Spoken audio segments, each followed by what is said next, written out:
ready. All right. Let's get this going. 3, 2, 1. What's up, Fight Bros podcast listeners? We're coming at you today with the FBP Cryptid Files #1. I told you we was going to be doing some podcasts on cryptozoology, so this is that first one coming at you today. I got my bro Albert on, and you know how we do. As always, I am Marcus Burks, and this is Albert Walters. Hey, happy to be here as always. I'm happy to get my bro Albert back. I definitely wanted him to be the first one to do cryptozoology because he's the kind of one that I talk to or vent to about this stuff all the time. Him and Mary, but Number one. it'd be hard to get Mary on here to talk about that. But do you think she'd ever do a podcast? Well, maybe I was thinking, maybe she would. I mean, she knows a good amount about UFC because we watch the fights. Yeah. Most of the time, so. Yeah. But let's go ahead and get started. So I know most of our listeners probably don't know what cryptozoology is, and just people in my personal circle kind of know what it is, but I always have people asking me what it is. So let's just say in layman terms, cryptozoology is the study of animals or beings that are not yet accepted by science.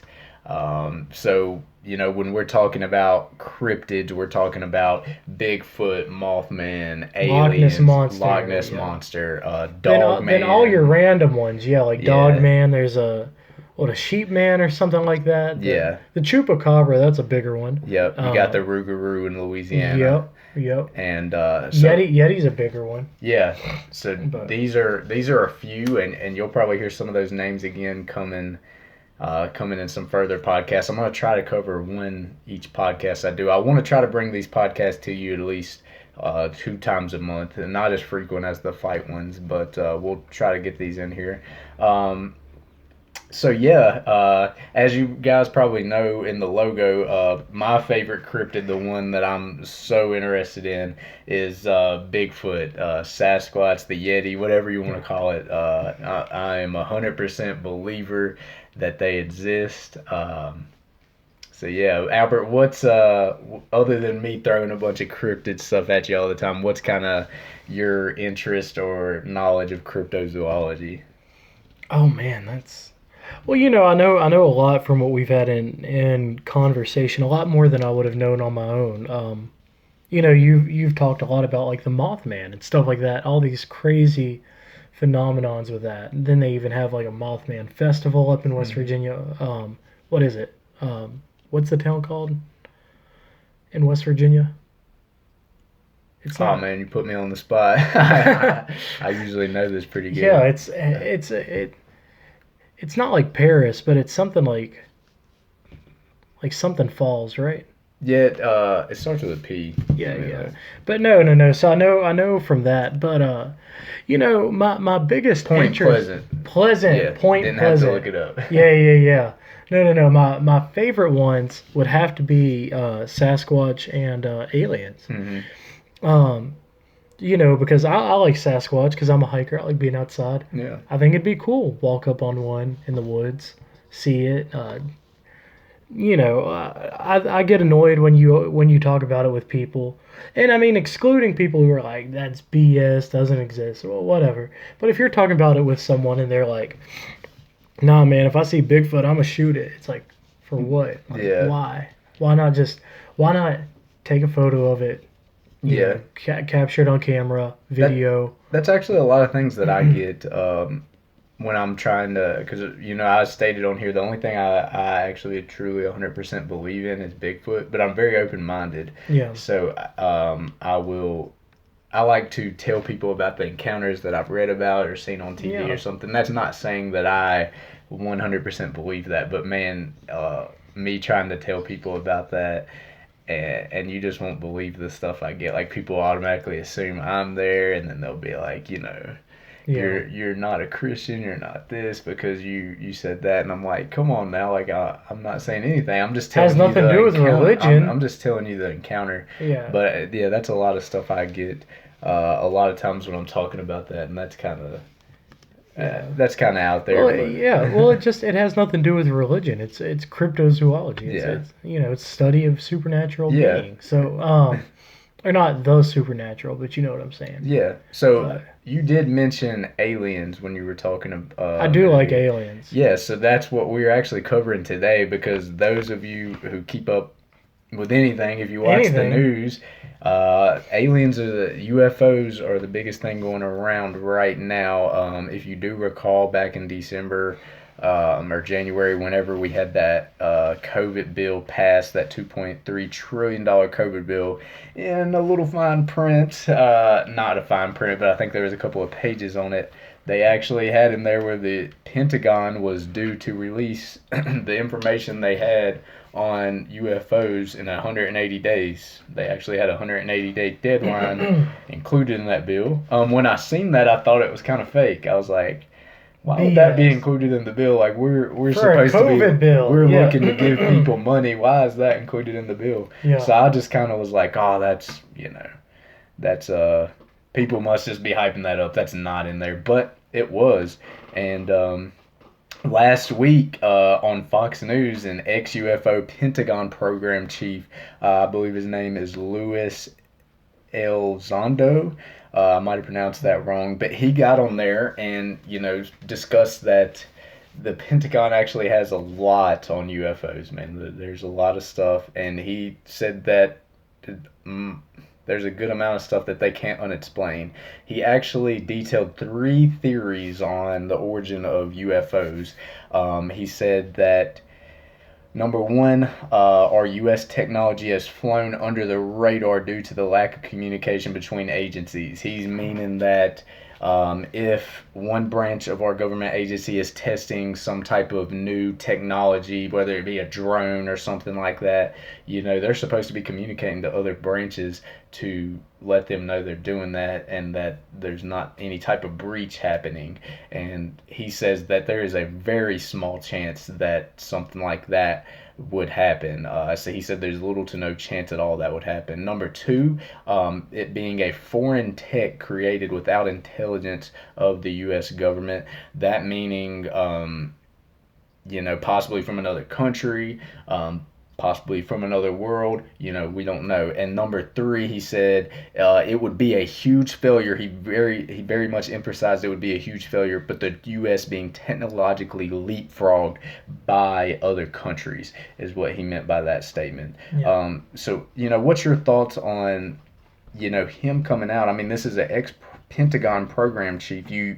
We're not used to, like, people in those kind of high up places coming out like that and not getting a bunch of drawback. As we'll talk later today, Bob Lazar, he came out, but everybody was like, no, he's crazy, he was never working for the government and stuff. So let's what do you think about those 3 theories?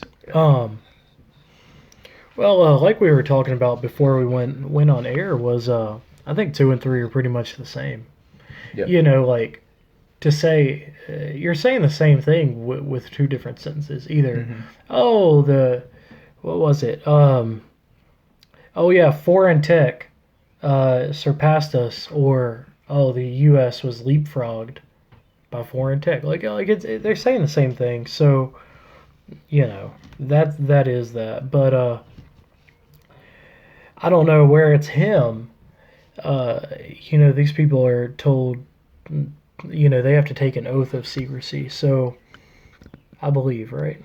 I believe so. So there's something in their contract where they have to sign, you're dealing with extremely sensitive information. So who's to say he can't just get on the news and start BSing? Here's my thought, even though he might know other. But he signed a contract, said he can't release this information, so he's not. He's just gonna, start kind of playing with them like fish. Mm-hmm. So let's get this across too.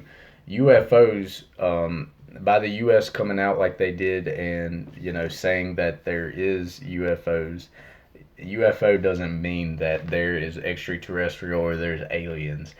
UFO is just an unidentified object. That could be something from another country. It's some type of technology, some type of metals, as we'll get into later. Stuff like that we don't have access to or know about. So yeah, just them coming out and saying that there is UFOs, unknown flying objects. That doesn't mean that they're these extraterrestrials, these little green fantasized aliens that we, see on TV a lot. Yeah. That doesn't mean they're out there. Um, but yeah, so it's very interesting that that is all coming out now, because what we're going to get into next is a man named Bob Lazar. I mean, he's been coming out saying this stuff since I don't know when, man, 20 years, 30 years? 30 years now. Yeah, He's been 30. doing it since the 80s. Yeah, so he's been coming out and pretty much saying what we are getting out of the government now, that there are UFOs, that there are unidentified flying objects around, weird kind of lights happening in different places. Like he's been saying that for 30 years, and I feel like, everybody's been blowing him off, and here we are now, and it's like, he could have been telling the truth the whole time. Yeah. Well, and a lot of people just tried saying it's BS, it's a lie, whatever. But then they started proving that some of his claims were true. Yeah. Like the whole hand sign in thing where it was, what was it? The veins in your hand or something like that for your identity? We'll get to that. Let's go ahead and give our listeners a little bit of a background of Bob Lazar. Oh, yeah. Yeah. So Bob Lazar, just a kind of a little short rundown. He claims to have been hired in the late 1980s as a reverse engineer, extraterrestrial technician at which he described as a secret site called S4. I do not believe that was on Area 51, or was it? Was it connected to Area 51? No, but well, I don't know. Area 51 is part of a base where there's a bunch of areas. Mm-hmm. I think he worked on that base, but I don't know if it was in like Area 51, but it could have been like Area 20, which is just a couple hundred yards away, but all in the same plant. Yeah. Like the Radford Arsenal. Yeah. So, and I believe he worked in that. Yeah, so he by his job, occupation as a reverse engineer, what he claimed he would do, and correct me if I'm wrong on any of this, is they would get these unidentified flying objects and he would take them apart. Yeah. He would take them apart and find out what they was made of. What made them run. Yeah, and kind of getting down to it, some of those objects, or maybe even most of them, were made out of stuff that we don't have available to us on this world. Yeah. Yeah, and that's pretty much the gist. And then what they have found out is there's an element. What is it, 115? I think so, I believe it's 114, 115 is the element which makes these extraterrestrial UFOs operate. They're the engine, and it's not an actual mechanic thing. What they have found out is the element distorts the gravity around it, and so when you see something tilt like that, it's putting or decreasing the gravity behind it so that it leans forward, or it increases it so it kind of pushes it forward, or whatnot, and that's how they can control it lifting and going down. So that was his claim. Then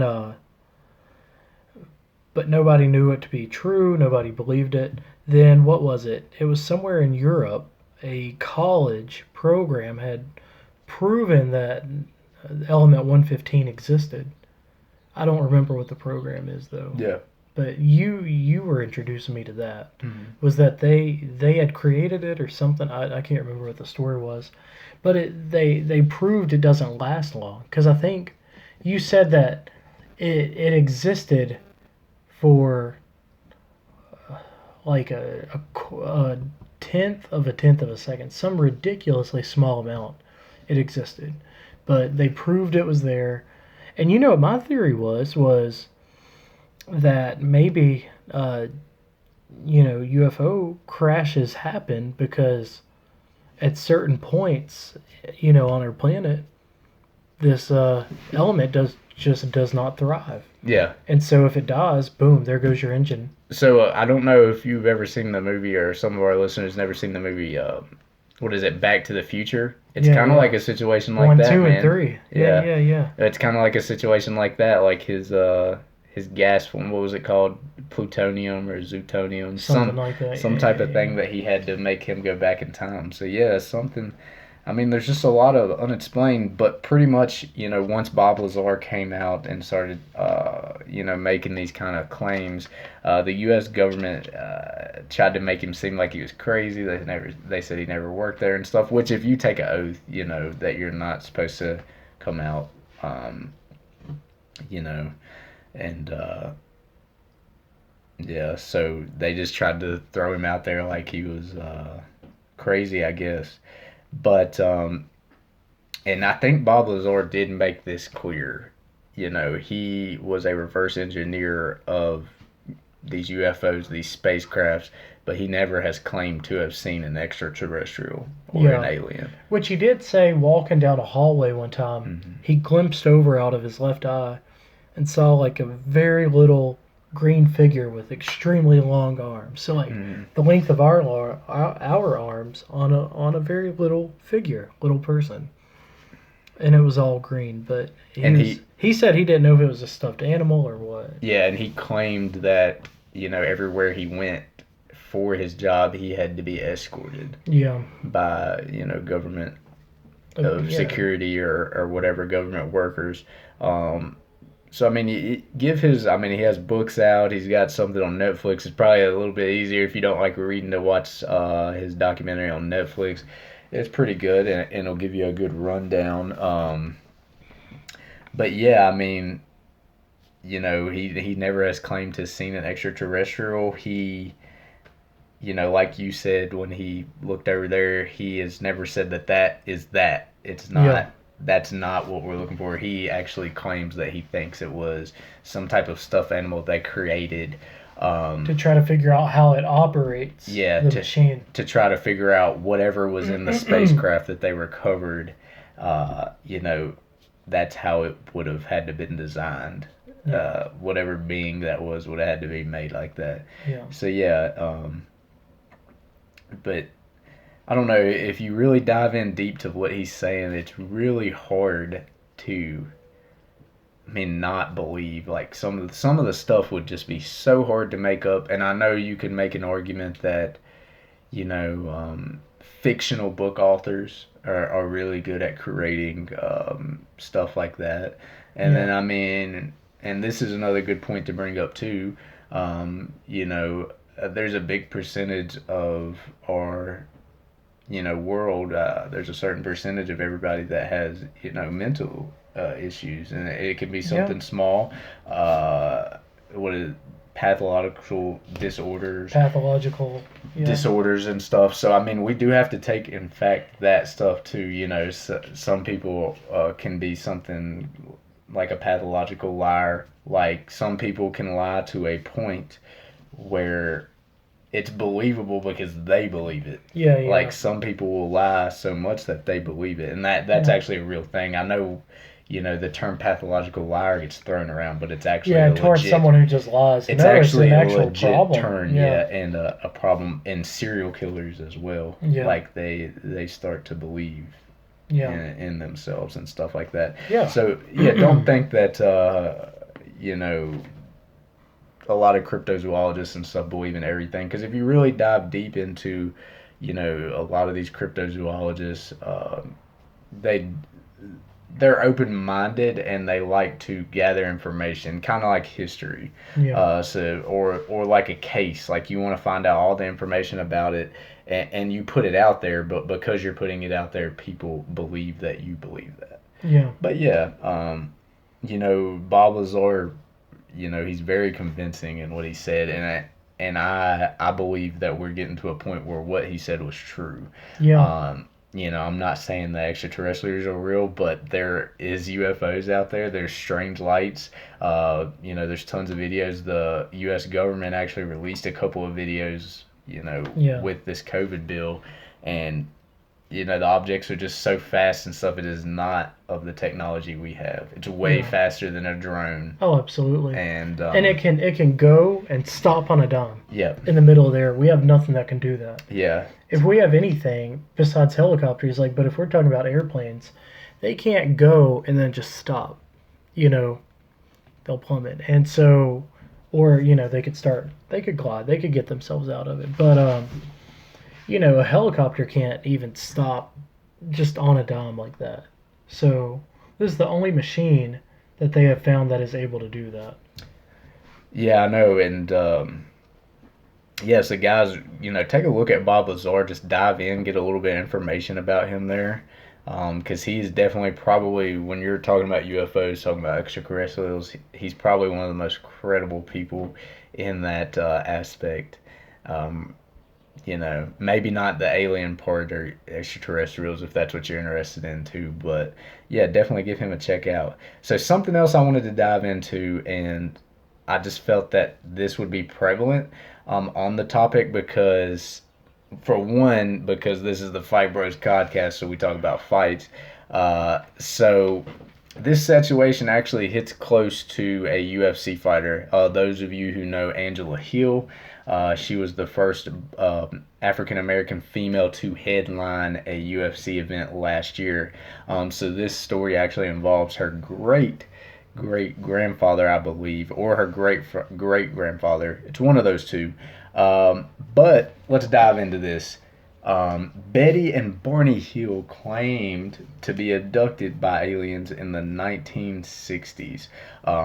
This case is really prevalent. It was the first alien abduction case that was accepted by the media. It was widespread all over the media, the newspapers, and it was actually accepted by Project Blue Book as well. Project Blue Book was the first government agency put together to dive into is there extraterrestrials, is there UFOs. There's a show on the History Channel called Project Blue Book. There's documentaries. We won't cover that today, but definitely prevalent. So this was the first case that actually got out there of alien abduction. People felt like it was pretty believable and there was enough proof to really dive in there. Yeah. So let's kind of give it a rundown of how it went. So Betty and Barney Hill are riding in a rural portion of New Hampshire out on the road. And you could correct me how I said that.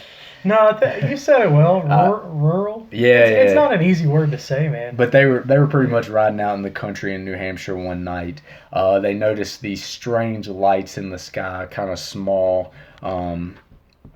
So they kept driving, but they were obviously it caught their attention and they paid attention. They kept driving a little bit, and it came to where they seen some type of small craft, like we are kind of fantasized about. We have like a small kind of pancake like craft that's flat like a pancake.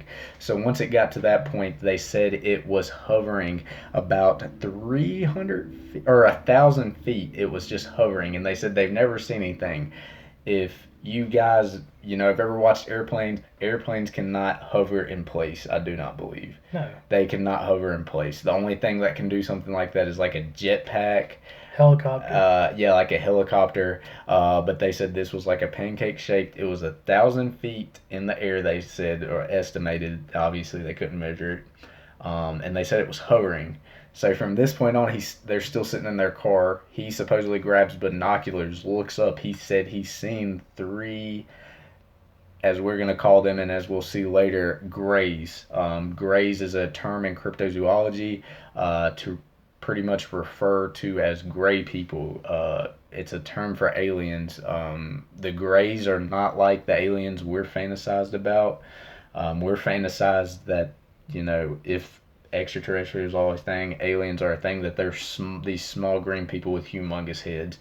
So the grays is a different term. The grays are kind of humanoid-like, kind of looking like us with a weirder shaped head, big eyes, but still not these little short green people like we're fantasized to. So he claims that he's seen something like that in the air with his binoculars. So they step out of the car.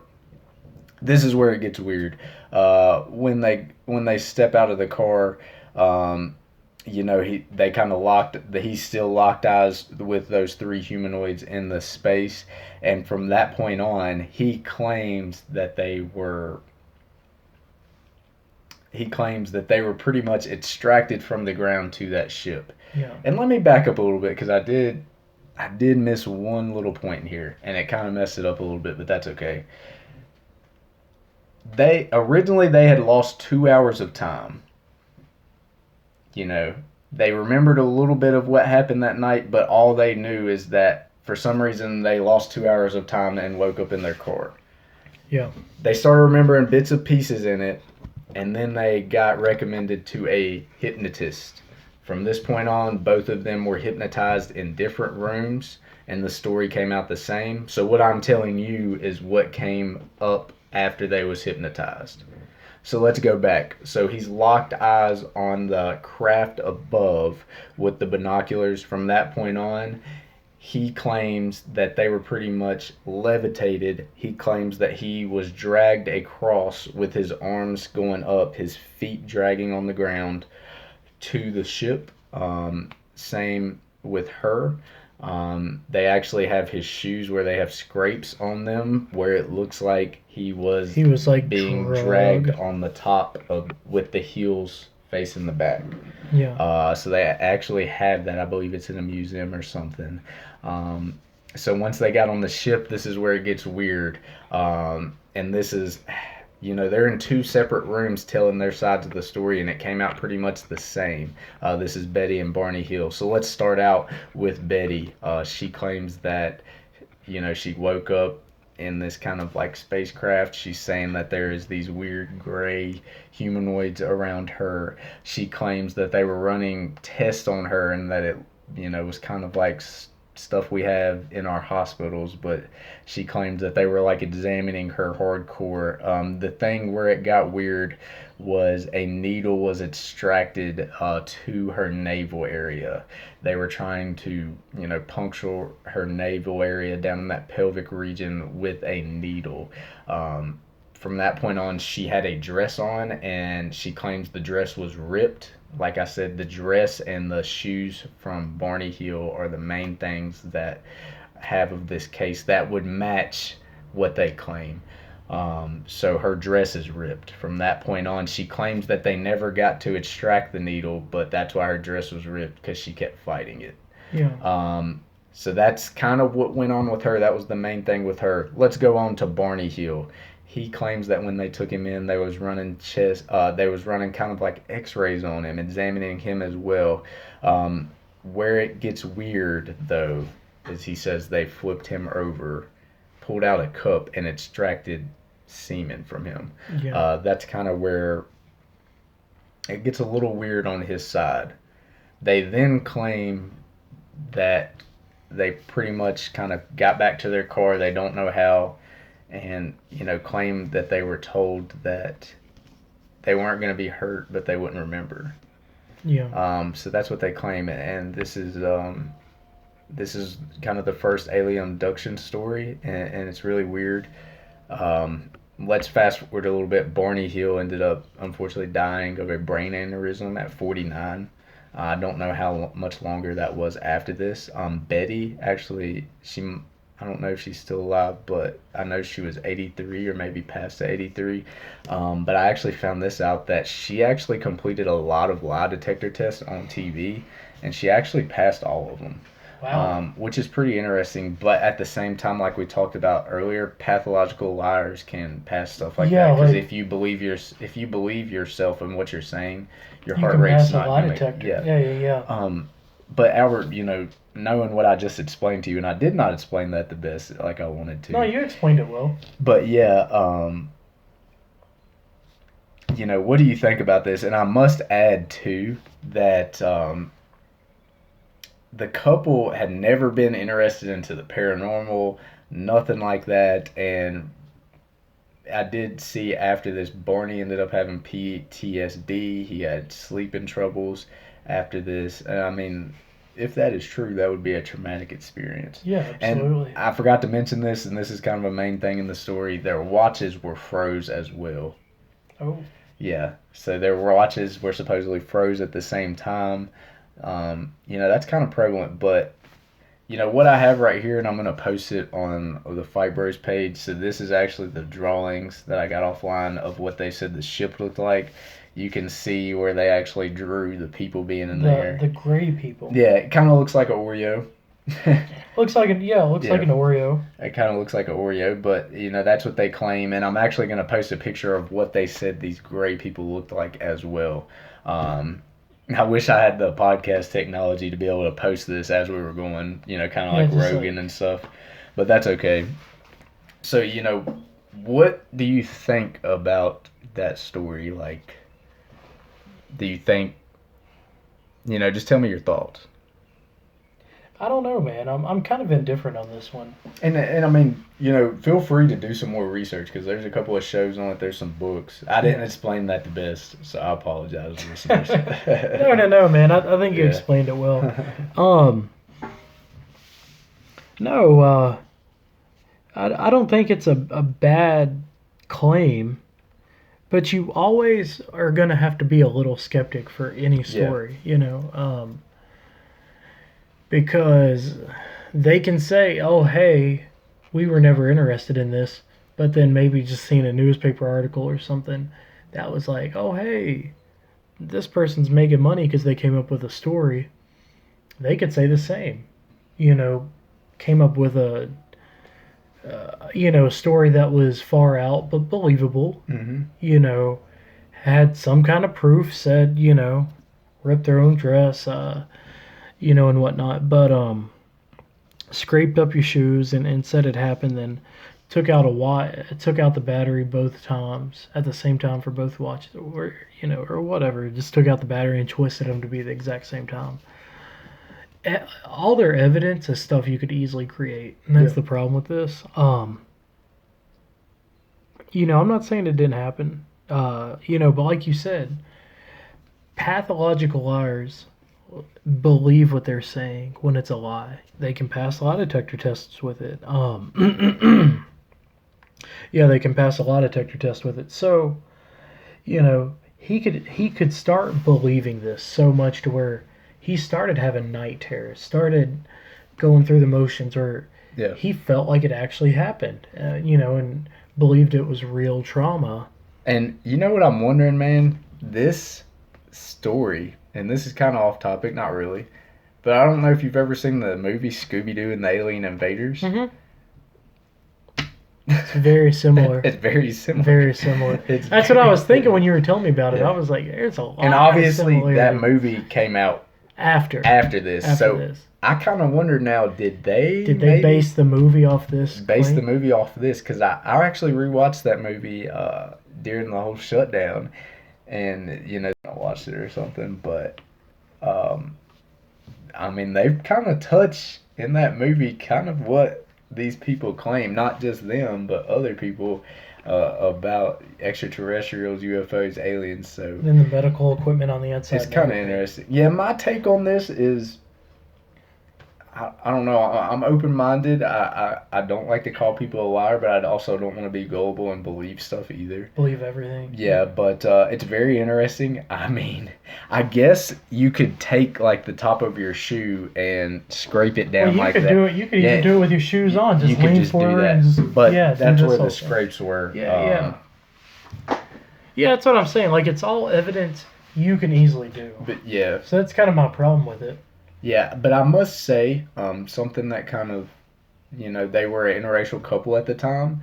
Interracial couples wasn't really accepted at that point of time in the 1960s. So I just don't see, when you come out with something like this that you're going to be called a liar. There's going to be a lot of attention on you. So I don't see why they would want the extra attention at that point, when they were already probably getting a lot of flack for their interracial relationship at that time. Yeah. So that's a take, but like I said, I'm not discrediting it or believing it. I'm just being open-minded and listening to what the story is. But I definitely think the ripped dress is interesting. The shoes. Yeah. Well, and you could start to speculate. Yeah. Hey, seems like they're trying to harvest the ability to harvest their goods Yeah. to try to like create a human child and raise it. Yeah. So You know, that because was like the that's thing. about where your eggs are, So and that's obviously with the semen. That's actually a good point because I was thinking about that and I wanted to get to you that the other day. So in his claim, he claims that they had tried to extract semen. Let's just say we're being hypothetical. If that's true, you know, what Why what would would they that have be wanted needed to? for? There would be But when many they, reasons. yeah, but when Yeah. they started to try to get into her, pelvic area, Yeah. that's my theory on it. Yeah. Is they were trying to hypothetically try to create a little human baby, Yeah. little Earth human baby. So that's definitely the biggest thing out of this story that got me. I mean, is I just think like, you know, I feel like in a lot of these cases, not just theirs, and we're being hypothetical, but if you're actually abducted and they're running tests on you, hypothetically, like, you know, if we're being hypothetical, whoever those people are must not know a lot about us Yeah, either. If they're trying to do stuff like that. yeah. But yeah, that is definitely interesting. I would definitely recommend looking into it a little bit more. Actually found out there's a pretty good book on it, so I'm definitely gonna add that to my list of books to read in 2021. Mhm. Yeah, but I just thought that'd be interesting to talk about today. Like I said, I'm gonna post the pictures on the podcast page that they claim to have kind of pictured and got somebody to redraw of what they seen that day. But yeah, it was the first widely publicized alien abduction case in the United States. So Yeah, definitely something to look into. yeah, absolutely. Yeah. All right, Albert. So, talking about some of this stuff we just did. To recap, Yeah. To recap, so, I want to talk to you about this.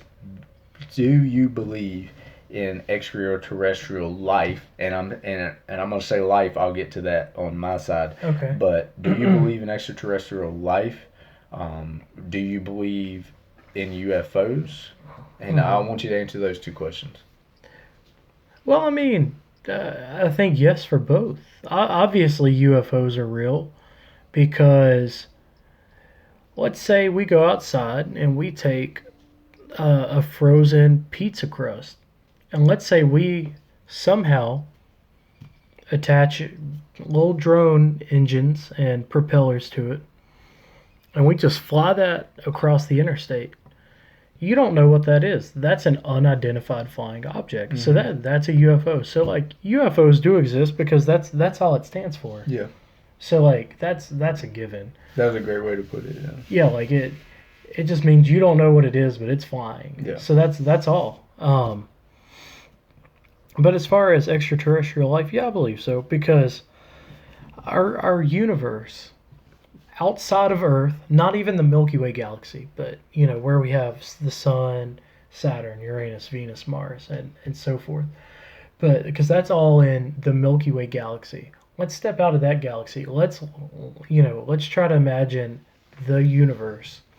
We have thousands of galaxies, really hundreds of thousands of other galaxies that are made up with the same layout as ours. They have a sun.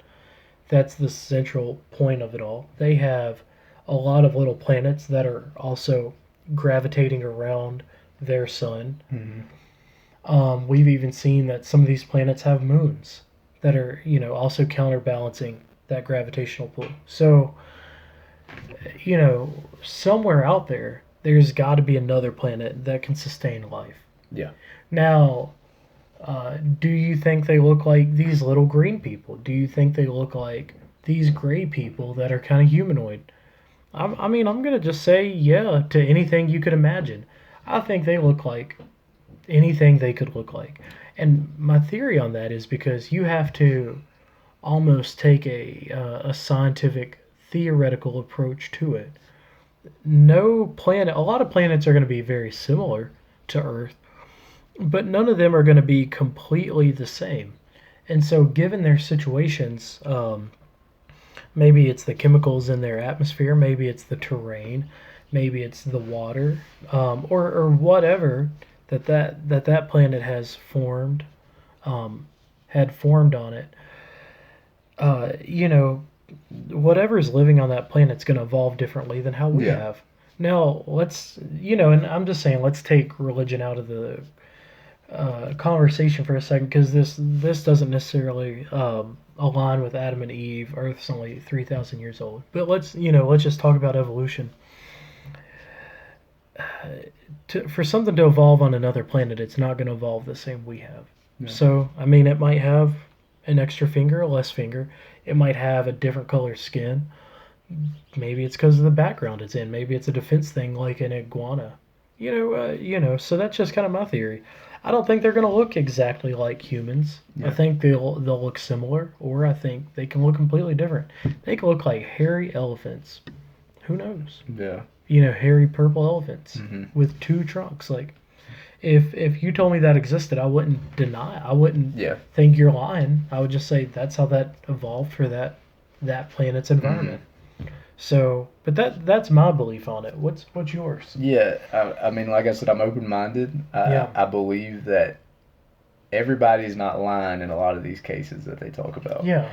I don't think everybody's a liar. And, No, and, no, no. and it's weird how some of these stories kind of, somebody in New Hampshire and somebody in West Virginia, they're both like, and what I'm talking about here is the story of Indrid Cold, which I'll talk about later, but it was kind of an encounter a guy in West Virginia had in the middle of a country road like this. Yeah. And it's just weird, like how, he pretty much, he didn't call it a gray, but, explained as like a gray being. Yeah. And just really weird like that. So I just think it's weird that, like, people are seeing the same things, they're talking about the same things. And like I said, maybe they could have heard, about somebody else seeing this and then fantasized it all in their mind. And Yeah. because you can do that as well. Like, if me and you, go out in the woods, like, when we're going to go do this big hike that we're going to do this summer backpacking,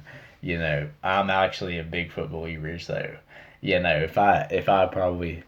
if we had something weird happen, like, I would probably be like, well, in the back your of my first mind, thought would be Bigfoot. in the back of my mind, it's gonna be Bigfoot. It's not gonna, like, obviously my first thought's gonna be a bear, but with me, like, Bigfoot's gonna be in my mind somewhere. Yeah. If something Always weird looking over your shoulder, like, is there Bigfoot there? Is there Bigfoot Yeah. there? Like, but that's the fun of it, man. yeah, And, yeah. No, absolutely. So yeah, but in terms of, do I believe there are extraterrestrials? Right now, currently, no. But do I believe there is life other than Earth, and life is described in more ways than a human body? Like I do believe. I believe there is bacteria. Live bacteria. I believe in that. I believe there's probably some type of plant life. Yep. I think we're about to start finding out a little bit more. The United States has that satellite camera on Mars now, or that rover or whatever, with the camera on it. And I believe if there is stuff, hopefully we should start finding. If there is life, we should find some type of artifact, or something. some type of fossil, not an artifact. Well, maybe an artifact too. Maybe. Artifacts is like, for example, like the American Indians, if they had some type of necklace or something, I think that would be considered. Yeah, so we're looking at some type of fossil where there was life there, whether that be, a bug, a fish, whatever. But I do believe that I don't think we're the only life in the world. Yeah. And by that I mean, plants, bacteria, stuff like that. I don't believe. Right now I could for surely say yes, there is like other humanoid like walking life. But yeah, and if there are, extraterrestrials, I don't believe they would be like the little green people we are fantasized to. Yeah. But yeah, like I said at the beginning of the show, the only one I believe in 100% is Bigfoot. And we're gonna do some good shows on Bigfoot here down the road. But yeah, we could talk for days about Bigfoot. Yeah, I just believe science. Scientifically, there's proof that there could be a Bigfoot. There's stuff that has been on the earth like it, but we will save that for another podcast. But we could go into it. Yeah, this was a good one, man. Definitely. I think it was great. Yeah. This was the first cryptozoology podcast. Cryptid Files? Yeah. Is that what you... Yeah, Cryptid Files. I like it, man. I like it. Cryptid Files. hopefully we didn't bore you guys. But definitely reach out, guys. Like, if you are interested in this stuff, I'm open to talking about any of it. If you're interested, we're just looking on this kind of section of the podcast. We're looking at talking about stuff of the unknown, whether that's a cryptid, whether that's paranormal, whatever. Anything. We're, I love ghost talk, man. It scares me to death, but I love ghost talk. I'm not real big into ghosts because that's pretty scary. Yeah, that's some scary stuff, man. But yeah. like I could have someone on here and talk for a while about that. I'll stay with these cryptid monster beasts. Yeah. But yeah, please, feel free to reach out if you would like to do a podcast on cryptids. Like I said, I'm gonna try to do different ones on different cryptids. Feel free to reach out if you want to do one on fights too. We can do it online now. We don't have to. Zoom. We can do it over Zoom. I figured out how to do that, so you don't necessarily have to come be in person. As we're still in this COVID area, I know that can be something. So yeah, feel free, guys. Don't be nervous to come on. It's always good to have conversation, even if we don't know each other. I love just having conversations. It's fun conversation. Like we had Tiffany on here. Yeah. And we didn't really know her. Yeah, that was one of my favorites, man, because I just felt like having somebody we didn't know and then getting to learn so much about them. Oh, absolutely. In that conversation, that was good, and we were early on too. So. Yeah. No, so like we can have random people on here. Yeah. We ain't gotta grow up with you, know you forever. But yeah, guys. So first Cryptid Files was on the aliens. Go check it out. There's a lot of info about aliens, UFOs on the news right now with that COVID bill. So dive into a little bit deeper in that if you kind of liked what we were talking about on the podcast. Betty and Barney Hill story. Dive in a little bit more in that. Bob Lazar. Yeah. Enter the realm of the unknown. Oh, absolutely. Yeah, but I want to thank Albert for coming on today, man. Awesome. Well, don't be weird. Yeah, what? I gotta thank Albert. Oh, yeah. But until next time, guys, try to get another cryptid podcast here probably a few weeks or so. Take it easy. Peace out.